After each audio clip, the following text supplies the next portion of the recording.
Fala, povo de Deus, Thiago Costa por aqui e nós estamos aqui em mais um episódio e dessa vez estou recebendo uma pessoa muito legal, extremamente simpática, comunicativa, experiência de vida, casada, é mãe, também só não foi arrebatada, igual o marido dela. Esse casal podia, gente, eles são legal demais. E eu estou aqui então com a Grazi. Ei, que bom! Grazi, é assim, um privilégio poder receber você aqui, para a gente poder conversar sobre algumas coisas, né? E envolve aí sua área de trabalho, família, ministério, bastante coisa que nós vamos conversar aqui, mas vamos deixar o papo fluir, né? Deixa fluir. Então tá certo. Grazi, deixa eu te perguntar primeiro, como que sua vida cristã começou? Vamos partir daí. Depois a gente parte para profissional, para experiências que você já passou, né? Mas como que sua vida cristã começou? Então, Tiagão, primeiro eu quero agradecer a oportunidade de estar aqui com vocês. É realmente um prazer enorme, né? A gente que tem uma trajetória de tantos anos de conexões. Então, a vida, ela nos aproxima, ela às vezes distancia, mas sempre o elo que é fortalecido, né, de uma maneira genuína, verdadeira, ele fica, né? Então, quando surgem situações assim, a gente vê o quanto que é bom, né? A gente ter conquistado essa relação, essa amizade de muitos anos. Eu, na verdade, nasci num lar evangélico. Então, essa já é, né, a minha principal, meu principal ponto de partida. Só que quando eu tinha mais ou menos uns 12 para 13 anos, o meu pai ele teve um acidente de carro muito grave. E nesse acidente de carro, ele ficou entre a vida e a morte. E a gente ia numa igreja em que, onde a gente morava, Mas era perto. esse acidente foi por causa do trabalho dele, não? Esse acidente Porque foi um ele é acidente de policial, né? carro. Ele é policial militar, reformado já. Mas na época foi porque a gente morava em Pedro Leopoldo. Ah, tá. E a gente morava em Pedro Leopoldo em decorrência do trabalho dele, porque ele comandava ali, né, o batalhão de lá. E a gente não tinha carro. Só que aí o meu avô me emprestava o carro para o meu pai durante um tempo. E a gente ficou, então, essa adolescência passando assim, ônibus, né? Quando precisava, aquele aperto. Aí ele começou a pegar o carro do meu avô emprestado e conseguiu comprar o seu primeiro carro, que era, na verdade, de terceira mão. E aí era um Voyage até. E ele comprou. E antes dele fazer o seguro, já estava com tudo encaminhado, tipo assim, segunda-feira. Aí domingo, de sábado para domingo, véspera, inclusive, eu lembro que foi sábado para domingo, porque eu dormi na casa das minhas primas para ir na feirinha hippie. Ah, tá. E aí, meu pai sofreu um acidente de carro voltando para casa. E aí, ele estava voltando, cada um estava num canto nesse dia, né? Meu pai sempre foi crente, né? Muito fervoroso a vida inteira, mas ele passou um tempo em que a gente chama de desviado, assim, né? Ele sempre Tá. apoiou que a gente estivesse na igreja, mas ele não estava indo.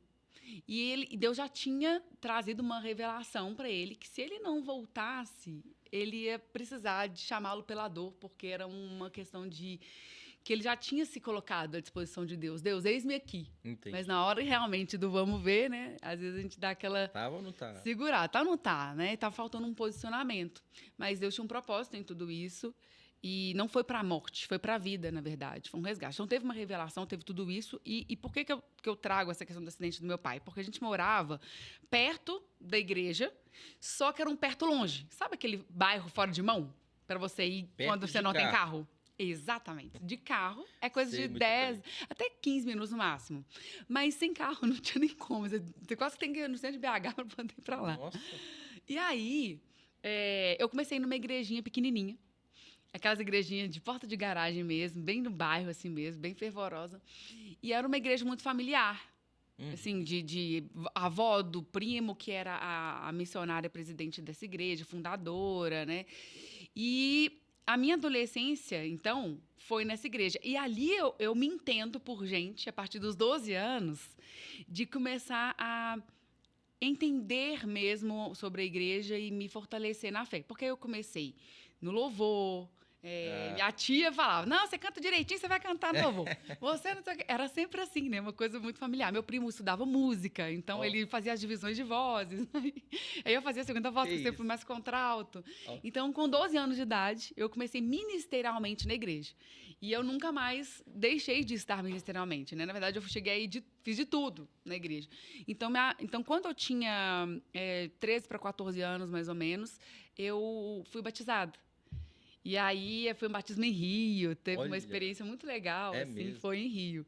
Várzea das Flores, não? Não, foi em Sabará. Preso, né? Sabará. Sabará é um lugar que é o point do batismo também. O pessoal vai me xingar, mas Sabará não é Belo Horizonte, tá? Mas é região metropolitana, um pé lá, um pé cá. E aí é uma parte do quintal, né? Dependendo do ponto que você tá.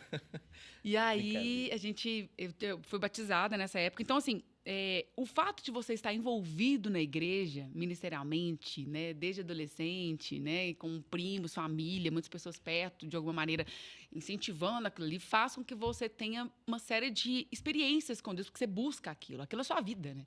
Eu lembro que quando eu fui namorar com o Beto, essa foi a fala do meu pai, porque o Beto ele não era evangélico.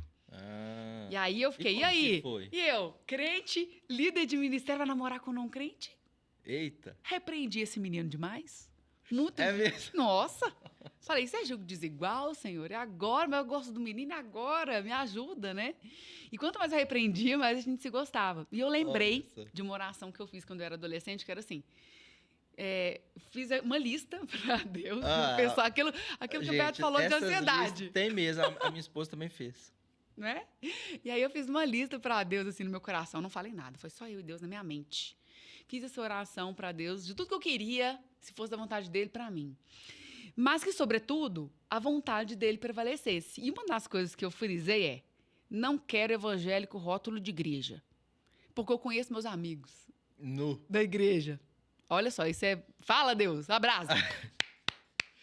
Mas essa lista era para quem fosse o seu marido ou pro Beto que deveria ser o seu marido? Então, como eu era adolescente, eu não conhecia o Beto. Ah, tá, entendi. Então, eu falei para Deus sobre as características dessa pessoa. Mas eu falei, sobretudo, que seja a tua vontade, porque o Senhor conhece meu coração e também conhece minha vida, né? E sabe o que o Senhor quer para mim.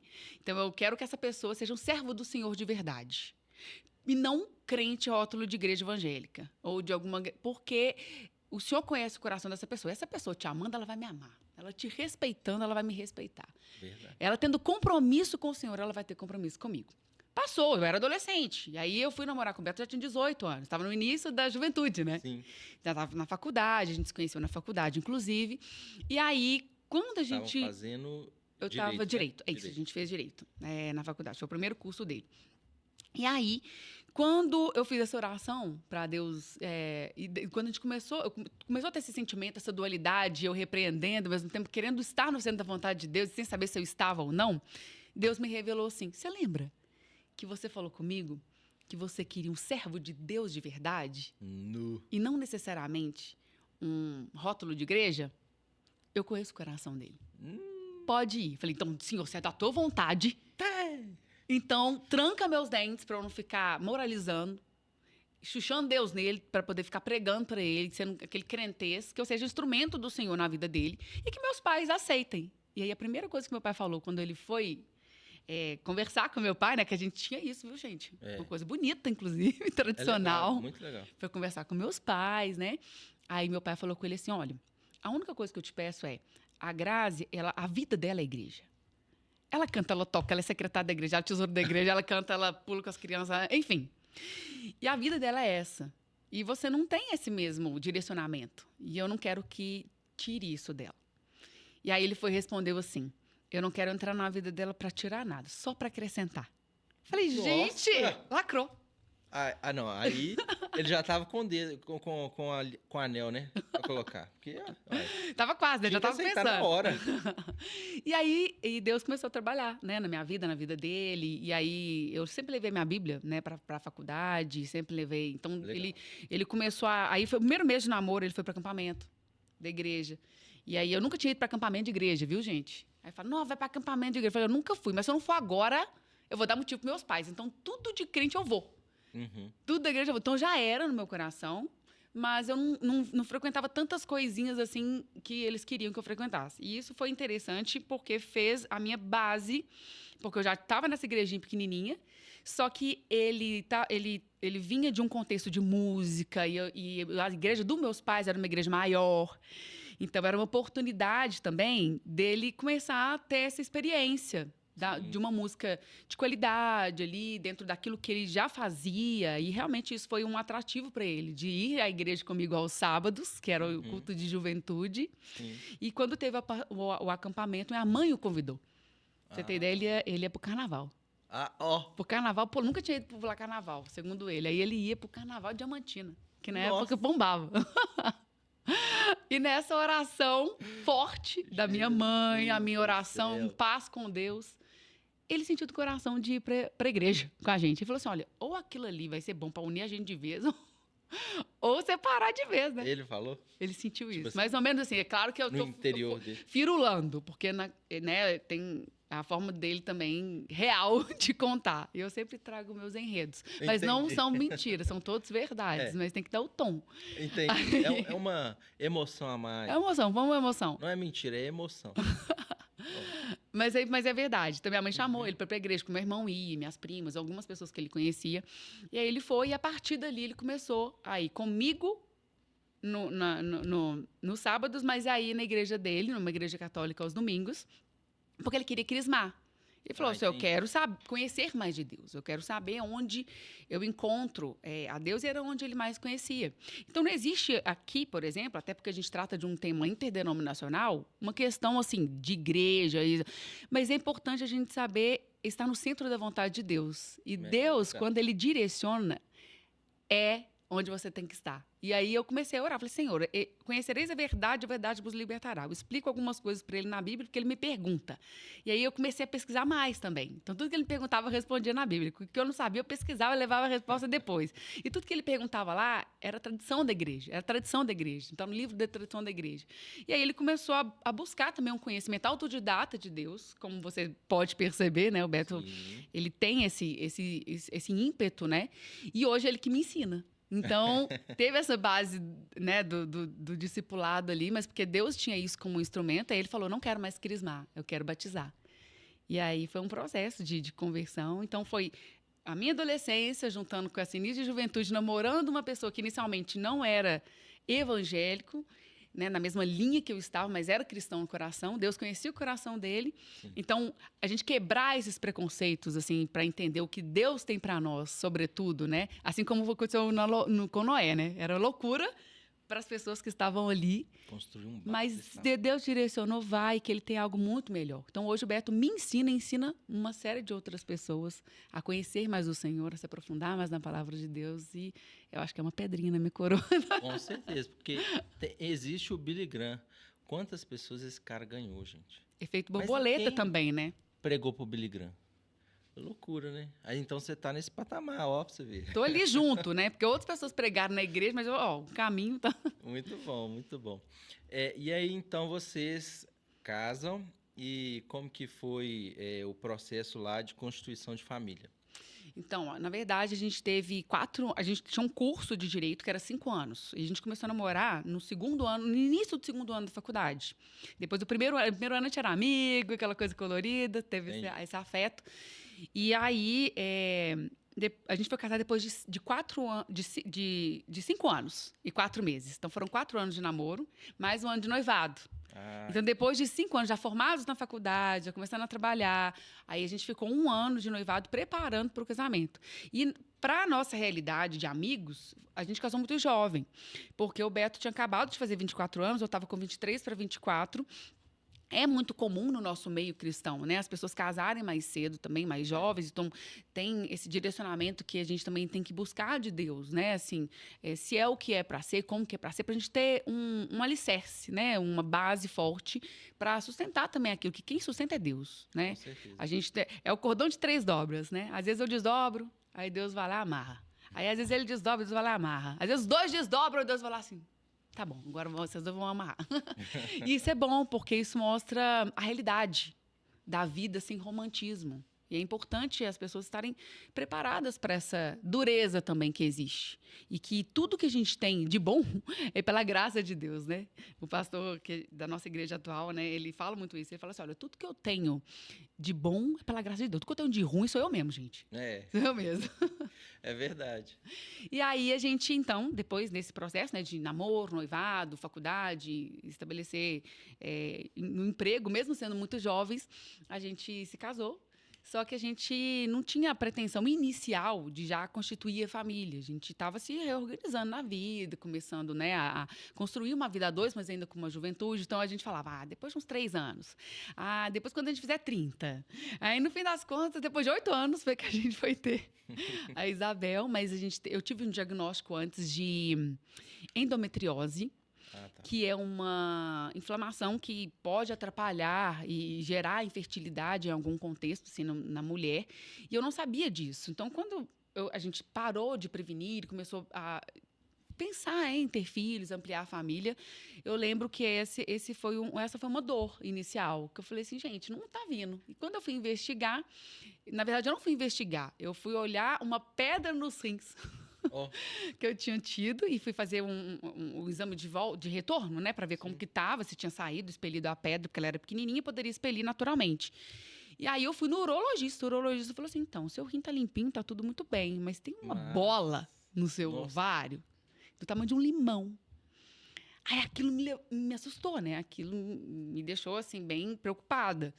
E aí, quando eu fui ver, era um cisto de endometriose e tinham outros focos também. E o meu caso era nível 3 de 4 de cirurgia. E aí eu fiquei, não vou precisar fazer cirurgia, não. Meu Deus. Deus vai operar o milagre. E eu falo assim, dessa forma, porque nosso Deus, ele não é comandado pelas nossas vontades. E por mais que a gente creia e seja fervoroso, a gente fala, Senhor, eu estou aqui, né, a seu dispor. Deus tem os seus meios, até para se revelar a nós. E todas as coisas cooperam de fato para o seu bem, até nos momentos que a gente entende que é a maior desgraça mesmo da nossa vida, né? Sim. E aí, eu fiz essa cirurgia em dezembro, em fevereiro eu engravidei. Ou seja, eu estava entupida. Foi muito rápido. E eles disseram assim, eu limpei o seu ovário, e conseguimos preservar. Nossa, tinha alguma chance desse ovário não ser preservado? E foi exatamente o ovário que ovulou. Porque eu não sei se você sabe, mas assim, porque é um mundo muito feminino, né? Mas os ovários, eles se revezam nessa ovulação. Então, e aí eu estava fazendo um rastreio de ovulação para tentar engravidar, acompanhada por um médico. Então, quando fez o rastreio... A Marcela também passou, assim, ela teve ovário policístico, né? E aí, ela começou a ter esse acompanhamento. E no primeiro médico que ela foi, o médico já soltou na mão dela um remédio poderosíssimo. Então, a gente teve a oportunidade de ter trigêmeos. Nossa. Porque ela tomando isso, ela ovulava mais. Muito mais. Então, assim, não, hoje é dia, não sei o quê, vamos tentar. E 3... Eu falei, meu Deus, glórias ao Senhor. Não, se viesse, tudo bem. Talvez eu estaria mais careca e com cabelos brancos, com certeza. Mas Jesus, eu sei como é que é. Não, e foi isso. Aí no mês seguinte a gente engravidou, porque esse mesmo ovário que foi operado foi o ovário que ovulou. E a Bebel, quando ela... Aí foi uma bênção, né, nas nossas vidas. Eu já tinha 8 anos, né, de relacionamento, né? De casamento. E depois de 8 meses, ela era uma bebê de colo ainda, né? A gente engravidou de novo. Aí eu só cheguei pro Beto, assim, no trabalho dele, esperei ele sair de uma reunião. Aí ele olhou pra minha cara, assim, tipo, você tá aqui, né? Aí eu fui, mostrei o teste de gravidez, ele olhou assim, sério? Aí a gente chorou de emoção, ao mesmo tempo olhou pra cara do outro e falamos, e agora? A menina tinha 8 meses, né? Mas eu falava que quando abrisse a porteira ia vir uma boiada. Eu ia demorar, mas quando chegasse, porque eu falava, eu quero ter 2. Ele, não, nós vamos ter 3. Se reclamar, é 4. Você acredita que ele falava isso? Cara de pau? Pois o Beto é. Firme. Aí eu falei, não, então tá, vamos pensar. Só que aí, quando a gente já estava de 9 meses de gestação, a gente mudou de casa, a gente foi para uma casa de campo da minha sogra para poder tentar até mudar de vida, vender nosso apartamento, né? Quase 10 anos já. Eu falei, não, vamos expandir No apartamento era nós dois, cabia nós dois. Aí com mais um filho já ficou pequeno. Com mais outro ia ficar minúsculo, não sabia onde é que foi uma boneca. E essa casa lá é muito boa, né? É uma casa muito boa. A gente já fez acampamentos lá, né? É, Foi muito legal mesmo. E aí a gente foi pra lá porque já tinha um tempo que já não ia ninguém. Já tinha quase 3 anos que não ia ninguém. Então o Beto falou assim: vamos pra lá, porque a gente desacelera, recebe melhor as meninas, eu consigo ter essa mobilidade em alguns dias, não vão ser todos que eu vou precisar. E a gente vende com um apartamento com calma e se organiza melhor para poder ir para um lugar maior, né? Eu super topei esse desafio aí. Então nós fomos já no 8º mês de gestação. Uhum. Ficamos um mês nos organizando lá. E quando deu o 9º mês de gestação já, sem nenhuma razão médica que justificasse, a gente perdeu o nosso bebê. Não. E isso foi avassalador.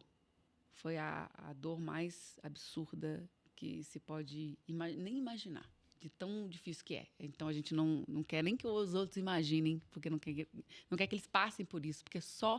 Sabe aquela coisa que só quando a pessoa consegue estar ali, ela consegue sentir? Eu tô assim.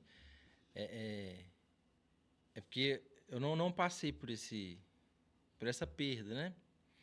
Mas como pai, você fica, meu Deus. São Mas isso é 9 empatia. meses que você fica gerando. Isso. A gente tem essa capacidade de ter empatia, mas ter empatia não é você sentir o que o outro sente, é você considerar o que o outro sente, na perspectiva de como ele sente. Então, olha, eu não sei como você sente, mas eu consigo imaginar que para você, se isso para você importa, então me importa. E à medida que te importa, você consegue ter essa capacidade de ter empatia, né? Então, sim, isso é humano, isso é bom, isso é possível, isso é importante que a gente exerça na vida um do outro, né? E isso foi algo essencial de a gente ter das pessoas. Do mesmo jeito que quem achava que estava tendo empatia, às vezes por desconhecimento, acabava falando...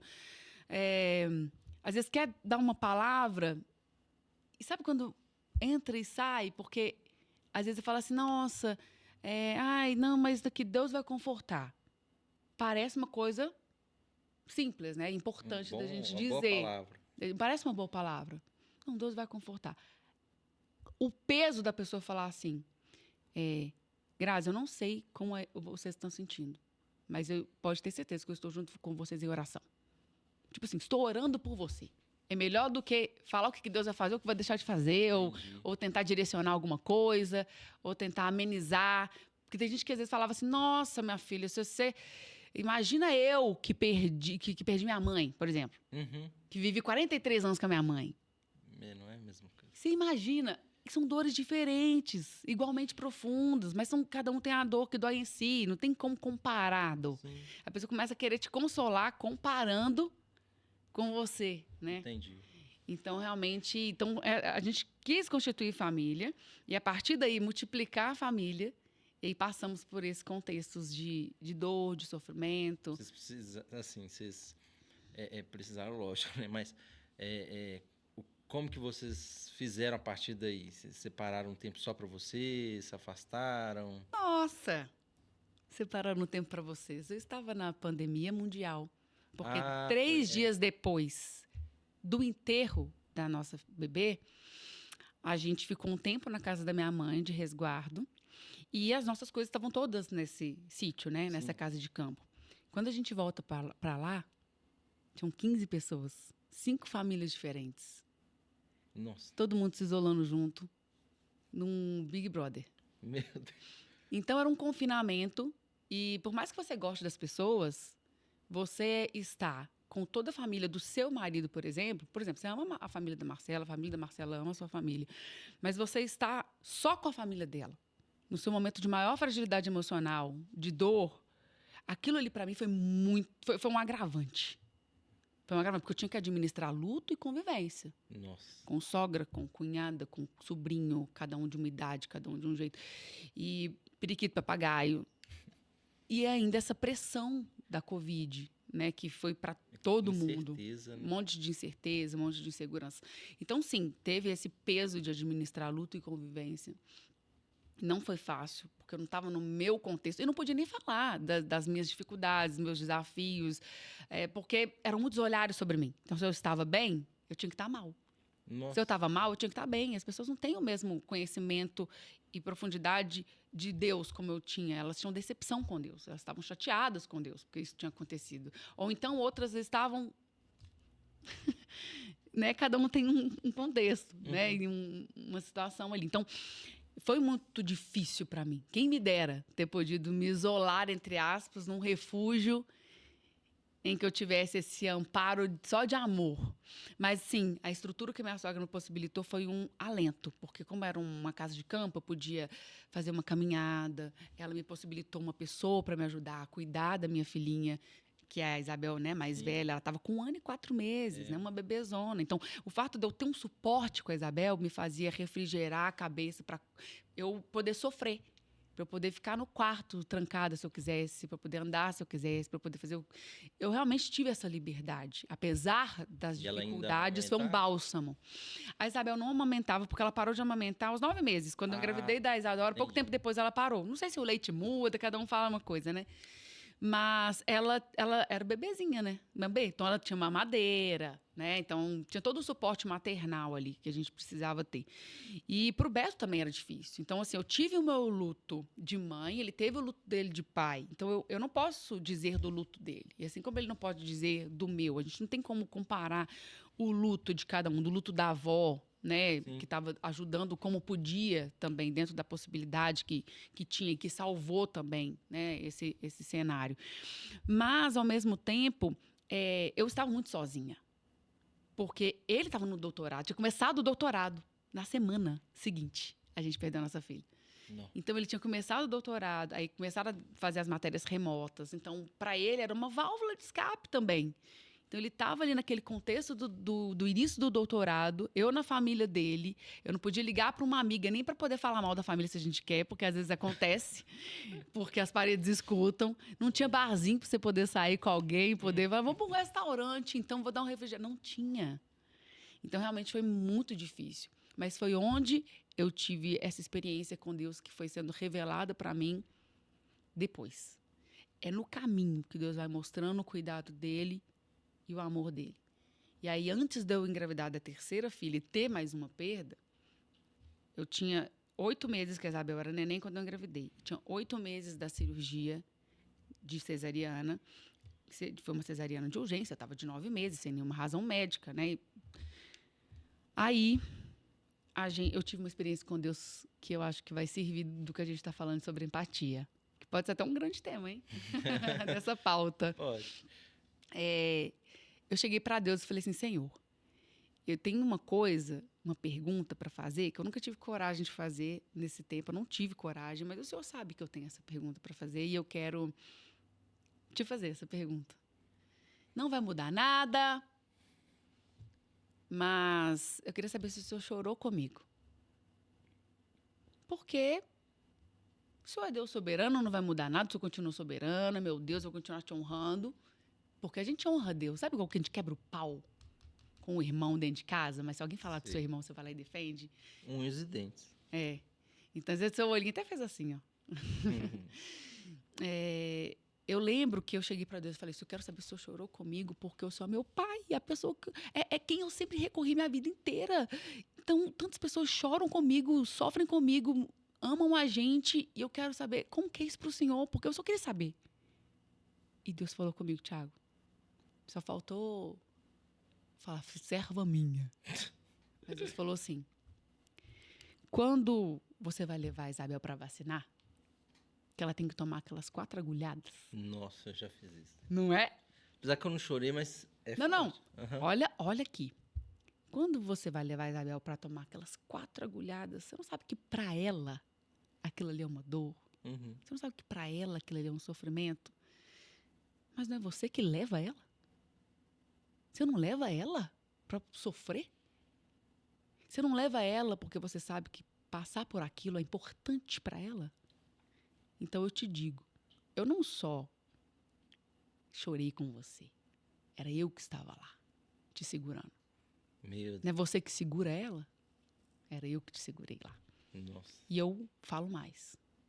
Eu sei a dor que é perder um filho. Olha Jesus na cruz, o véu rasgando, tudo escurecendo. Verdade. Ele pode falar com propriedade, né? Eu sei. Então Deus falou isso comigo. E eu vi a empatia de Deus. Eu vi que eu não estava sozinha no meio daquela dor absurda.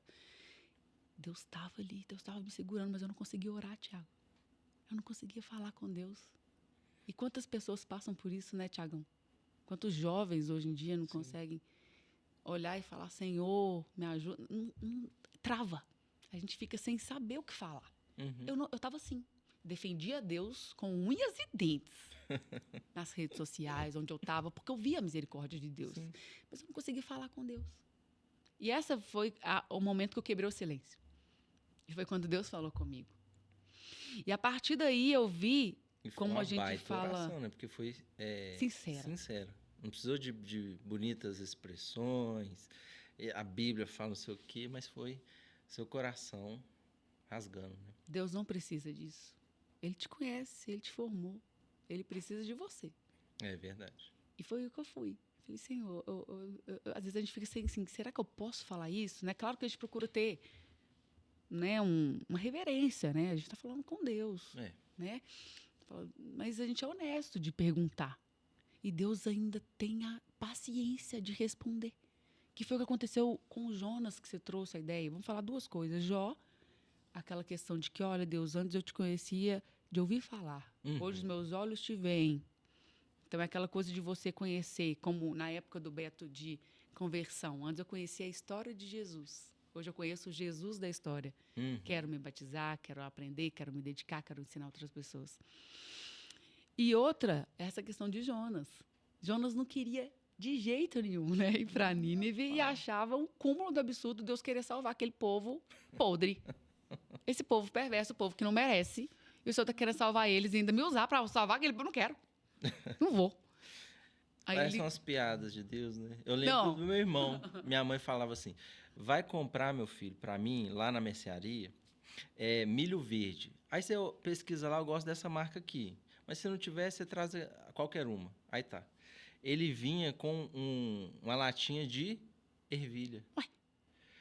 Aí, meu filho, eu tô te pedindo milho verde. É porque ervilha é verde, né? Ele achava que o milho verde era a ervilha. Por causa da cor. E que o outro é milho amarelo? Vai trocar. Não faz sentido. Milho verde ser amarelo. Mas tudo bem, eu entendi. Vai trocar agora, você tá doido, não sei o quê. Aí ele vinha com o potinho, né? De ervilha de outra marca. Oh, meu Deus. Aí Deus... É tipo, por que Nínive? Não, aí você tá doido. Não quero. Mas é interessante isso, porque quando... meu pai, depois desse acidente de carro, Deus o levou a construir um livro, escrever um livro sobre a biografia dele. Vou te dar esse livro. Chama, eu até te mando depois, se você quiser colocar ele na capa aqui, chama Quando Deus Mandar, Obedeça. Seu pai tem umas frases bem peculiares. Meu pai é jargão. Ele é dos jargões mesmo. Eu acho que eu puxei um pouquinho.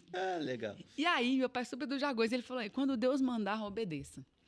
E aí, aconteceu isso com Jonas. Deus mandou, ele não quis ir. Aí depois, onde que o peixe jogou ele? Lá. Mas a questão de Jonas, que me tocou muito, e que eu acho importante falar isso para os jovens, ainda mais hoje em dia, que a gente tem muita questão na internet de hater, e a gente está preocupado com tantas violências, tanta coisa intensa, né, acontecendo, a gente fica impressionado, né, com a humanidade, às vezes. E aí, Deus chegou e falou, ele chegou e ficou irado com Deus. Quando ele foi lá, fez o papel dele, então tá bom. Foi lá, fez o papel dele direitinho e voltou. E foi para a sombra da árvore que Deus tinha criado para ele no dia seguinte, no dia anterior, né? Só que ele saiu, quando ele volta, Deus tinha queimado a árvore. Aí ele chegou e falou assim, não é possível, o senhor tá querendo que eu morra, né? Eu vou lá, faço o que o senhor tá pedindo para salvar aquele povo miserável que não merece. Aí agora o senhor quer que eu morra, então. O que tá acontecendo? Aí Deus chegou para ele e falou assim, peraí, você está preocupado com uma árvore que não foi você que fez, que nasceu num dia, morreu no outro, e eu não posso preocupar com mais de 120 mil pessoas que eu criei, que eu formei, que eu conheço os corações, as mentes. Eu achei a lição naquele dia, assim, Deus estava querendo falar com o Jonas, Deus estava me mostrando como que Deus respeita a nossa humanidade, na minha cabeça. Porque, nossa, mesmo o Jonas teve a capacidade de ficar bravo com Deus e Deus ainda deu satisfação para ele. Deus ainda respondeu para ele. Você vê, assim, como Deus entende a nossa humanidade. Ele entende nossos sentimentos. Ele não tem pensamentos de mal, pensamentos de paz. Sim. Então, a gente não tem que ficar assim, nossa Deus, apesar de que, obviamente, né, como Adão e Eva na queda, né, ficaram com vergonha de Deus, a gente tem que se envergonhar mesmo, nos constranger com o amor de Deus, mesmo diante da nossa ira, do nosso pecado, da nossa revolta, da nossa rebeldia.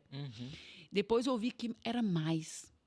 Às vezes, a gente não desejar nem a salvação do outro, que a gente, por algum motivo, se rebela. Na hora que Deus falou isso comigo, porque é óbvio que nesse tempo teve pessoas que eu passei a gostar e pessoas que eu passei a desgostar. E antes eu gostava de todas as pessoas da vida e quando eu achava que eu não gostava de alguém, eu repreendia. Falava, tem que gostar de todo mundo. Aí eu falei assim, não é questão de não gostar. Você pode não gostar de alguém, você pode não se dar bem com alguém, você pode não ter afinidade com alguém. Porque você o pode ter mandamento inimigos, é amar. porque isso acontece. Tem os seus inimigos, você vai ter seus inimigos. A questão não é isso, a questão é, você precisa orar pelos inimigos. Mas não é só orar, porque foi difícil para mim ter que orar para algumas pessoas. Mas eu passei a orar. Mas depois eu vi que não era só orar. Eu tinha que desejar a salvação, porque eu não estava querendo dividir o céu. Nossa. Olha isso. Eu não achava isso. Então eu comecei a me achar uma fraude. Entendi. E Deus começou a mostrar para mim que tudo o que estava acontecendo na minha vida é porque Ele também precisava do meu caráter forjado. Para colocar coisas grandes na minha mão e eu ver que Ele era o meu Deus e todo mundo ver que era Ele o meu Deus. Sim. Só que eu achava que meu caráter era ótimo. E talvez você ache também que seu caráter é ótimo. Nós somos maravilhosos. Nós somos ótimos, maravilhosos. Cresci na igreja, gente. Olha que bem. É. Muito legal, sei lá, gente boa. Mas não. Nós podemos parecer fraude. De ser crente, mas não desejar a salvação de alguém. E não querer orar, nem orar para essa pessoa. Então, Deus precisou que eu passasse por muitas situações, e depois ainda veio a perda de mais uma filha, né? Que aí, nesse caso, E teve mais depois de 8 meses, a gente engravidou da Isadora, depois da Isabel. Aí, depois de 8 meses, a gente engravidou da Heloísa. E antes de eu engravidar da Heloísa, foi essa oração que eu tinha feito com Deus. E depois tive essa gestação, a gente estava super felizes, né? Bebê arco-íris, aquela coisa toda. É assim que se fala, né, Cadu? Aí já estava no final da pandemia, já tinha acabado. Ainda estava na pandemia, porque como foi uma coisa muito perto da rua, a pandemia durou pelo menos 2 anos, mais ou menos, de quase reclusão ali, né? A gente ficou 1 ano e meio na casa da minha sogra. Então, você imagina, a gente ficou 1 ano e meio lá. 1 ano e 3 meses, na verdade, né? Então, a Bebel tinha 1 ano e 3 meses quando foi para lá e saiu de lá com 2 anos e meio, né? Nossa. Então, ainda estava em outras ondas de pandemia. Porque às vezes teve o pico, aí teve uma onda, aí baixou a onda. Aí depois veio uma outra onda. Então, ainda estava nessas ondas da pandemia. Mas foi quando a gente começou a pensar em querer mudar. Vamos mudar de cidade, vamos voltar para a nossa bolha, vamos recomeçar a nossa vida. E nesse meio tempo veio um diagnóstico. O exame de translucência nucal, que é um dos exames mais importantes de ultrassom, né, do neném, ele veio muito alterado. Então, a gente poderia Era ter... quantos meses mesmo? Já estava indo para o 4º mês. 3 meses, né? Quando a gente teve o diagnóstico, né? E aí, teve uma alteração muito grave e o neném poderia ter uma síndrome cromossômica incompatível com a vida. Não era só uma síndrome cromossômica compatível que a gente consegue hoje ter vários recursos, né, para administrar, não. Era algo incompatível com a vida. Então, eu tive 2 caminhos. Senhor, a gente tem 2 caminhos. Ou do milagre, que nós cremos num Deus todo-poderoso e que faz milagres. Sim. Assim como a gente tem o caminho da aceitação. Então, caso realmente a gente venha a receber esse bebê da forma como ele está, como ele vier com vida, nos dê forças para poder segurar essa onda, porque eu já tinha descoberto que eu não era forte. Todo mundo falava, nossa, você é forte demais, você é muito forte. Eu falo, não, eu descobri que eu não sou forte. Com o filho, não tem. Eu sou fortalecida em Cristo mediante a fé. Não sou forte, senão eu era uma zumbi ambulante. Uma morta-viva, que é a sensação que a gente tem. Só que você tem a filha para criar, você tem família, você tem marido, você tem o contexto acontecendo na sua vida, tudo acontecendo. Sim. mas ao mesmo tempo desfalecendo. Porque se eu vi que eu não tinha controle sobre nada, eu vi que o mundo não tinha controle sobre nada, de acontecer tudo isso numa pandemia mundial. Eu falei, meu Deus, a gente não tem controle sobre nada. Então, a gente poderia ser, tipo assim, deixar fluir. Foi a nossa primeira frase do dia, né? Deixar fluir. Assim. Mas não, Deus não perdeu o controle de nada. A gente não tem. Mas Deus não perdeu o controle de nada. E onde que você quer estar? Você quer estar onde você quer estar ou no centro da vontade de Deus? Né? Então, a gente orou. Temos o caminho do milagre e o caminho da aceitação. E aí, a médica queria marcar o ultrassom para daqui a um mês. Eu falei, pode marcar daqui a 15 dias. Não sei te explicar por que eu falei isso, mas eu falei com muita firmeza e autoridade. E quando a gente voltou em 15 dias, o bebê já não estava mais lá. Então, a gente viu... O coração já não estava batendo, né? Então, a gente viu que, por mais que tenha as nossas vontades, os nossos caminhos e a dor da perda, a gente também fica grato pela resposta, porque a gente vê que Deus te respondeu. Você fala, Deus... Porque a minha oração, na verdade, eu acho que eu não fiz o gancho certo, foi assim, no caso da aceitação, caso a gente venha receber essa criança aqui na Terra para cuidar, para zelar, ok. Mas se ela não vier, e se não tiver milagre, se não for para a gente realmente ter esse bebê, então que eu não tenho que esperar 9 meses. Ah, tá. Essa foi a oração. Entendi. Então, eu falei que eu não tenho que esperar 9 meses. Aí, quando a médica foi marcada daqui a um mês, eu falei, não, pode marcar daqui a 15 dias. Então, teve uma resposta de Deus. Sim. De que eu não esperaria 9 meses, mas que também não prosperaria aquela gestação. Então, a Isabel e a Isadora foram cesarianas. Essa eu fiquei 13 horas em trabalho de parto. 13? 13 horas. Porque o feto, ele sai ou espontaneamente ou por indução. Sim. E depois dessa notícia, eu ainda esperei uma semana para ver se meu corpo ia reagir, para poder despedir, para poder glorificar o Senhor, para poder fazer trabalhos e coisas que eu ainda estava fazendo que me distraíam a cabeça, dar palestra online, curso online, participar de evento online. E aí, quando passou essa semana, eu olhei para o Beto e falei assim, olha, não tive nenhum sinal, terminei a minha agenda, olha isso, terminei a minha agenda com uma serenidade que eu não sei te explicar. Falei, agora a gente pode ir para o hospital. Que foram 13 horas, eles induzindo que eu expulsasse o feto. Nossa. E foi muito, muito próximo, né? Porque nasce a Isadora, aí depois... 8 meses. Depois... 8 meses então, assim, da Isabel, 8 meses da Isadora, e teve essa situação da Heloísa. E isso tudo que é importante de conectar nesse sentido é exatamente demonstrando que Deus, ele não perde o controle, mas que as coisas não são simples e fáceis. Porque eu passei por vários momentos de dor. E aí, quando a gente finalmente voltou para a nossa bolha, então a gente ficou mais um tempo, estou na casa da minha sogra, saímos de lá depois de 1 ano e 3 meses, já tínhamos perdido também essa segunda filha, estávamos com a Isabel crescendo, já com 2 aninhos e pouquinho. A gente resolveu mudar de cidade. Aí, aquele lugar mais longe, mas ao mesmo tempo mais perto, ao mesmo tempo, porque a gente também precisa de uma rede de apoio, né? Sim, que foi Lagoa Santa, né? Que é a região metropolitana também de BH. É bem pertinho. Não é BH. Não é BH, gente, Lagoa Santa. Mas é uma extensão, também tá ali pertinho, né? E a gente começou a construir a nossa vida nesse contexto, né? Recomeçar a nossa vida. E a partir daí, de novas fases de recomeço, Deus foi mostrando também essa misericórdia. Mas eu tive uma outra dor e outro sofrimento. Passou um tempo, a gente engravidou mais uma vez. Só que era uma gravidez química que eles falam. Vou te explicar. Dia do aniversário do Beto, toda animada, eu também, descubro que eu tô grávida. Dei presente para ele, a gente foi fazer o exame, sem ser o de teste de farmácia, com o exame de sangue. Veio o resultado, estávamos felizes, aniversário dele. E aí, as pessoas que ligavam para ele, ou família, ou alguns amigos, assim, aí ele contava, a gente não publicizou, mas ele não deixou de dizer que estávamos felizes. Vamos comemorar, a Graça está grávida, aniversário dele, meu presente de aniversário, né? Aquela coisa toda. Passou uma semana, comecei a ter alguns sangramentos. E aí, quando eu fui fazer o exame de novo, refazer o exame de novo, a HCG, por orientação da médica, ele estava diminuindo o número, ao invés de aumentar o número. Então, quando está diminuindo é porque realmente não tem mais.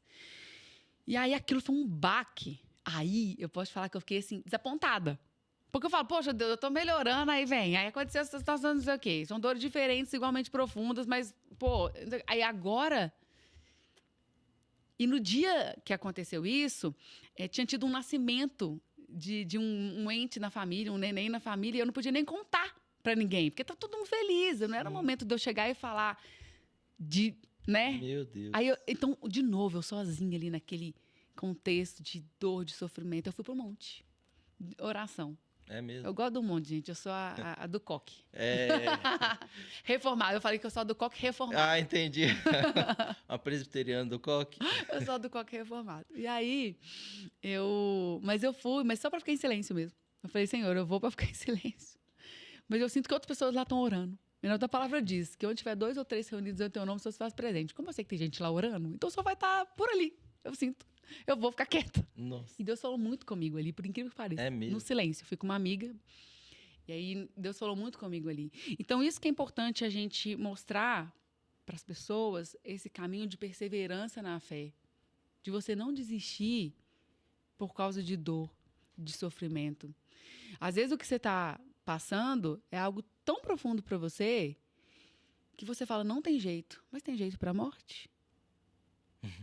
A gente não tinha como voltar atrás, a gente perdeu 2 filhas. Então, se não tem jeito para a morte, e você está gerando sonhos, assim como eu gerei vida, às vezes a gente está gerindo, você está gerindo sonhos. Então, persevera no Senhor. Porque de alguma forma ou de outra, você vai ver que há esperança, que é o que o Beto trouxe. E esperar e esperançar são coisas diferentes. Esperar é uma falta de movimento. Sim. Você está esperando, está vivendo, está deixando fluir, mas está vivendo, mas é uma falta de movimento. O esperançar, ele exige de você uma ação. Ele exige de você estar em movimento e perseverança com Deus. E é marchando, é seguindo em frente, que foi o que Deus foi se revelando a nós. Vai, segue, que eu vou revelando. E quando foi há 1 ano atrás, Deus simplesmente me levou para Harvard. É mesmo? Eu fui para Harvard, você não ficou sabendo? Te conto aqui. Agora. Vem cá, gente. E por que isso tem a ver? Porque foi um milagre que eu vivenciei, tão grande que foi uma cura na minha alma. Porque Deus falou assim comigo, lembra? Que eu estou forjando o seu caráter para colocar coisas grandes na sua mão. E todo mundo vê que eu sou o seu Deus. E quando eu fui para Harvard, eu não tinha um tostão. Na verdade, eu estava no vermelho. Eu não podia nem contar pro Beto que eu ia para Harvard. Ele ia falar, eu vou internar essa pessoa. Eu vou internar. Porque... Nós estamos combinando de não gastar e você vai fazer uma via. Foi o seguinte, eu recebi uma proposta para poder formar um grupo para essa viagem. E quando eu recebi essa proposta de formação de grupo, foi assim, em junho, para eu levar as pessoas em setembro, pagando mais de R$40 mil cada uma, né? Porque eu tinha um curso que já era caro, um curso de negociação, que é da minha área. Então, eu recebi um convite assim, Grazi, estou vendo que você está cada vez mais de volta. Você é uma pessoa enérgica, uma pessoa que a gente gosta demais, e a gente quer você junto aqui. Eu não fiz igual a Sara, não, viu, gente? Eu não fiquei assim, Harvard. Tá bom. Um dia, quem sabe? Eu ri mais ou menos. Entendi. Eu fiquei assim, tá. Aí eu falei assim, só que eu não descartei. Eu orei, porque Deus foi me mostrando assim, sabe aquela coisa assim, nada mais importa? Você tem que orar, porque você não tem controle. Volto a isso, gente. Você não tem controle. Então, entrega para quem tem um controle. É bem melhor, porque quem tem um controle e te conhece vai colocar você onde você tem que estar. Pronto. E aí, eu fiz uma oração assim, Senhor, eu estava aqui de boa, nem pensando em nada disso. Agora, o Senhor coloca isso no meu caminho, no meu coração, então eu vou contar que um dia o Senhor deve me levar. O que é que está acontecendo, né? Fiz aquelas orações sinceras. E não é um dia, é Aí agora. eu cheguei e falei assim, Senhor, se for da tua vontade, então, eu não quero julgar ninguém pela aparência. Tem gente que tem cara de que tem dinheiro e não tem. Tem gente que não tem cara e tem. Tem gente que tem, mas não tem interesse. Então, se for da tua vontade fazer algo tão extraordinário como esse, que é estudar o que é a minha área, que é de negociação, que é de mediação, na fonte, porque lá surgiu o projeto de negociação de Harvard, que realmente traz a teoria do que É é a uma fonte, negociação. é mesmo?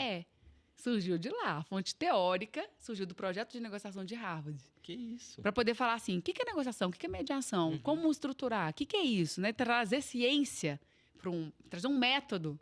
Foi lá. Então já é milenar a prática de mediação, de negociação. A gente negocia o tempo inteiro. E muito Mas legal. um método, um projeto, uma técnica, ferramentas de negociação para poder realmente destravar diálogos e acessar consensos veio de Harvard. Então era óbvio que um sonho tão distante que eu não ousava sonhar. Não ousava sonhar. Primeiro, Nunca nem porque imaginar. eu não tinha dinheiro algum. Entendi. E segundo, por causa do inglês. E simplesmente era em português o curso. Ah, meu Deus. Com tradução simultânea. Eu falei, vai, é pra mim esse negócio. Então eu orei. E de repente, de uma maneira milagrosa, eu fui chamando uma que chamou a outra, fui chamando a outra que chamou a amiga. E aí, dependendo do número de pessoas, eu conquistaria minha bolsa. Dependendo do número de pessoas, eu conseguiria minha passagem. Dependendo do número de pessoas, eu conseguiria minha hospedagem. E a gente foi negociando. Tipo metas a ser batidas Isso, eu fui ali. negociando isso com a empresa, porque eu não tinha visto. Era em junho. Eu ia pra lá em setembro, eu não tinha visto. Nossa, pai. E aí, do nada, minha mãe me deu o visto, as coisas foram acontecendo. E quando eu fui ver, eu estava em Harvard. E aí, para coroar, não só com essa conquista de estar com tudo pago, vamos colocar assim, né? Por negociações possíveis com a todas as empresa. metas. E mais, eu levei gente a mais do que era o combinado. Meu Deus, superou Eles- a meta. Superei a meta. E aí eu consegui comissão dessas pessoas a mais. Trouxem do telefone para mim. Que na época, para eles lá, era o ralé, na última linha, mas para mim era o dobro de potência do que eu tinha. Gente, E aí, por que isso é interessante? Porque foi um milagre tão grande que eu não tinha coragem de contar pro Beto até ver que o milagre estava acontecendo. Aí, quando estava acontecendo, eu cheguei para ele e falei, deixa eu te contar uma coisa. Eu recebi esse convite e aí eu não te contei, porque, né? Aí, então, só que tá acontecendo. Eu já tô com tantas pessoas, eles tinham pedido tantas, aí o Beto só foi ficando assim. De repente, eu não só fui com tudo pago, eu estava no vermelho. Eu fui com tudo pago, eu voltei com o telefone, eu fiquei como que as mulheres lá todas poderosas, maravilhosas, lindas, ricas, a roupa para eu ir, para eu organizar, quase que eu pedi patrocínio para Estilo. Olha, minha filha, devia ter pedido. Devia, mas aí, porque a Estilo, gente, já me patrocinou em programa de TV, Verdade, maravilhosa. Verdade. E aí, eu tive um patrocínio, você acredita? Do Oh. nada, uma amiga, grande amiga, que tem uma loja virtual voltada para terninhos e tudo mais, falou assim, Grazi, eu quero fazer sua mala. Mas eu achei que ela ia me emprestar. Ela falou assim, então, essa mala é parte do seu armário funcional. Eu quero te ajudar. Então, porque eu cheguei a chorar com Deus. Falei assim, Senhor, obrigada. Agora, eu quero um dia poder conquistar isso sem precisar... contar tanto, sabe? Com essas mínguas que eu tava preocupada. Ali um cesto com os pães e peixes e ele multiplicou, né? E Deus falou comigo assim, você não precisa ter dinheiro para eu te levar para onde eu quiser. Você precisa ter eu. Pronto. Deus te basta? Jesus te basta? Você não precisa de ter dinheiro para Deus te levar onde que Ele quiser. Você não precisa de ter o que você acha que você precisa de ter para Deus te dar mais do que você quer. Ou te dar diferente, mas é o centro da vontade dele, é onde você tem que estar. Não é uma boa quantia de dinheiro, é um Deus bom. E eu não fui só para Harvard. Eu fui para Harvard, depois eu fui para Punta del Este também estudar, e depois eu fui para Paris, Olha, estudar na Sorbonne. Grazi em Paris. Grazi em Paris. Tô chique internacional. Mas isso tudo foi Deus mostrando isso para mim, porque Ele me deu uma palavra. E aí eu deixo para vocês também essa palavra. Já está na hora de deixar a palavra? Então eu já deixo essa palavra. Deus falou assim comigo. Aquela viúva que tinha uma botija de azeite e tinha só isso. Uhum. E uma dívida enorme do marido que tinha perdido. E os filhos estavam sendo vistos como um pagamento de dívida.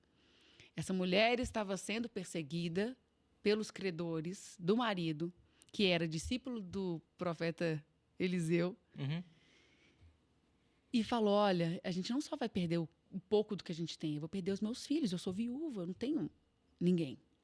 E eles estavam querendo levar eles como escravos. Ela recorreu ao profeta. O profeta chegou, orou e falou o seguinte, você vai pedir para eles pegarem o máximo de vasilhas possíveis. E nós vamos, então, encher. Você vai encher, você vai fechar a porta da sua casa e vai encher. E esse azeite só vai parar na hora que acabar a última vasilha. E aí, quando isso aconteceu, de verdade, ela foi vendo aquilo lá acontecendo, mamãe não tem mais vasilha. Aí o profeta chegou para ela e falou assim, então agora você vai vender, você vai pagar a sua dívida e com o que sobrar você vai viver. O que Deus deixou para mim de palavra nesse sentido? Antes de eu ir para Harvard, Deus chegou para mim e falou assim, olha, ele poderia ter pagado a dívida dela, não é? Muito mais fácil. Não, ela estava com dívida, Deus vai lá e paga a dívida. Acabou. Mas Deus não quitou a dívida dela. Deus deu recursos para ela poder trabalhar. Deus deu recursos para ela poder pagar a dívida dela e viver. Então, às vezes, você está querendo algo na mão. Mas, às vezes, Deus está te mostrando que Ele vai te dar meios. Vai te dar recursos para você conquistar. Para você fazer o que deve ser feito. E depois transbordar na vida de outras pessoas. Então, é isso que eu deixo hoje para nós. A gente achou que ia falar de resolução de conflitos. A gente achou que ia falar de inteligência relacional. A gente falou de empatia próximo, né? Pelo amor e de Deus. testemunho, de fé, e coragem e perseverança em Deus, né? Então, que Deus abençoe todos e a gente segue juntos. Com certeza. Gente, é muito bom, né? Glória a Deus pela sua vida e que bom que a gente pôde conversar sobre isso, né? Eu acho que faz muito mais sentido. E eu fico feliz de vocês terem vindo. A gente está lançando, né, cada episódio um dia, mas hoje a gente gravou com o Betão primeiro e agora com a Grazi. E foi muito bom, um tempo muito bom aqui da gente conversar, bater esse papo, poder edificar a vida um do outro. Foi muito valioso. Eu fico feliz de vocês terem vindo. Obrigado. Obrigadão. Valeu. Muito bom essa conversa.